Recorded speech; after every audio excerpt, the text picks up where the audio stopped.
Hi everybody, my name is Nanika Edwards and this is my final video number 20 in my marriage series. And this is also the final video dealing with those little foxes. And I'm going to repeat the scripture reference that inspired that title. Inspired is kind of maybe a bit of a I don't know. Inspired may not be the best word there, but anyway, this is a scripture reference that explains the title. Catch us the foxes, the little foxes that spoil the vines, for our vines have tender grapes. I'll say that again. Catch us the foxes, the little foxes that spoil the vines, for our vines have tender grapes. Song of Solomon, chapter 2, verse 15, New King James Version, NKJV. Little foxes refers to, maybe among other things, because the Bible is very, very layered, but it refers to those little things, those little things that can lead to big problems. For example, you might have a t-shirt, like your favorite t-shirt or a pair of pants or something with a little hole in it. And if you don't deal with that little hole, it could get bigger. You know, it might naturally get bigger, like when you throw it in the washing machine, or you might pass by something that it hooks on and it hooks into the hole and rips it into something bigger. Little things can become bigger things. So little foxes is referring to, metaphorically speaking, those little holes that could become bigger holes, that things could fall through, or that could just spoil something that's actually very beautiful or started off very beautiful. So in this video, I'm just going to provide quick tips. Really quick tips. One for wives and one for hubbies. So, wives, don't be so obsessed with your kids that you neglect your hubby. Wives, don't be so obsessed with your kids that you neglect your hubby. Wives, you're not married to your kids, you're married to your hubby. And I understand that as women, we usually have very strong maternal instincts, and our children are everything to us. But you cannot, if you want your marriage to work, then you want to put your husband ahead of your kids.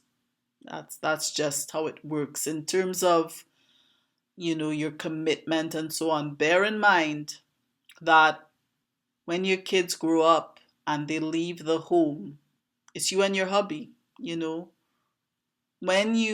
you make the mistake of investing all your time, your effort, your passion, your attention, your affection, or most of it anyways, into your kids, when you become an empty nester, you may find that you're living with a stranger, right? You may find that you're living with a stranger because remember, over time, we as people, we change, we evolve, we become different versions of ourselves, hopefully better versions of ourselves. But if we don't take the time to spend getting to know, always making sure that we know our partner, making sure that we grow together, that we develop together, that we share time together, then if that doesn't happen, you could easily find that, just like what happened during the pandemic, when people were thrown together and they had to spend time together, they realized, gosh, this is somebody I really don't want to spend time with. You're living with somebody who, for some reason, to you is very different from the person who, during the courting stage, was appealing enough that you felt you wanted to marry them, right? So do be careful. Wives, don't be so obsessed with your kids that you neglect your hubby. That's a little fox to make sure that you are very conscious of and that you deliberately keep at bay. And what about hubbies? Hubbies, don't be so obsessed with providing that you end up marrying your job, your first love, having a wild affair with your salary, and having a fling with your ego at the expense of the emotional connection that you should have with your wife.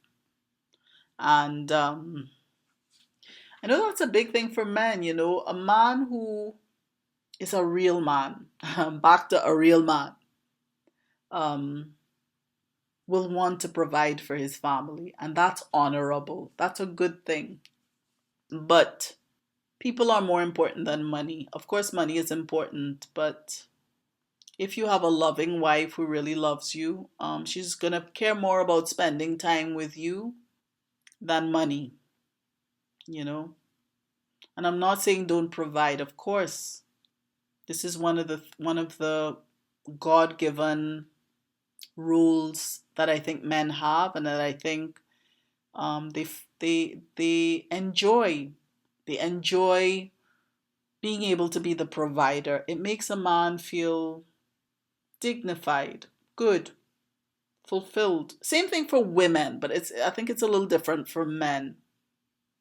So you may be the best husband in the world in the sense that you're loyal, you're not chasing any women and things like that.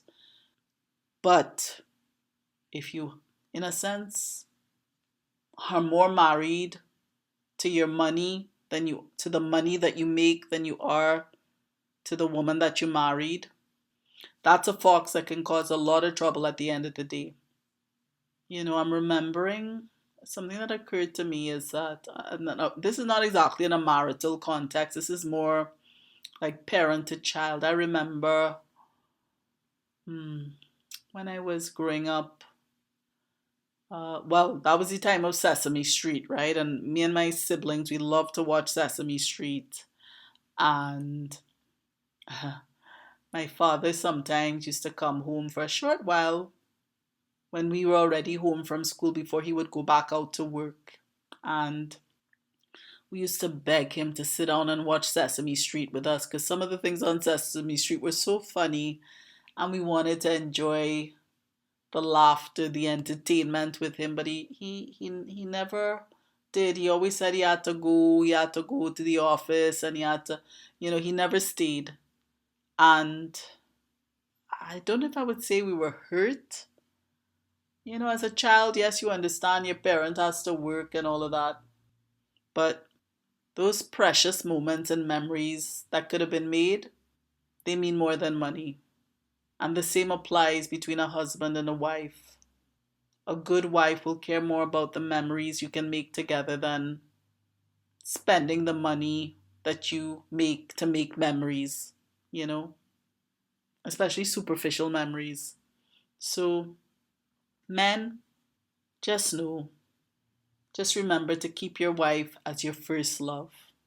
Your first love. Providing, of course, is a top priority as a responsibility, but not your first love. Your wife is your first love. Your wife is your first love after God. So, I hope that the marital advice provided over the course of this month was helpful. I know that a lot of the things that were shared are really kind of common sense stuff, common sense opinions and so on, but